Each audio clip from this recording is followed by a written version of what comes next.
Is your GMC Canyon display stuck on a black screen when using Apple CarPlay?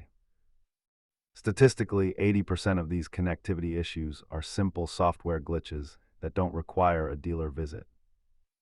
Before you panic, let's look at the most effective ways to force a system recovery. Start by holding the infotainment power button to force a reboot, then inspect your cable and update your phone software. Cheap cables are notorious for causing screen drops, so always use a genuine Apple-certified cord. If the problem persists, resetting your network settings often clears up lingering handshake issues between the phone and truck.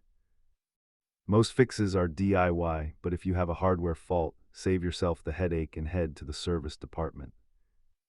As you can see, the data points to cables and software as the overwhelming culprits for these black screens. If you're comfortable with tools, check your fuse panel, but leave the deep module diagnostics to the pros. Having a basic OBDI scanner can confirm if the truck is throwing a communication error code. Always remember, keep it simple first. 9 times out of 10, that cable is the secret enemy. Thanks for watching and good luck getting your screen back in action.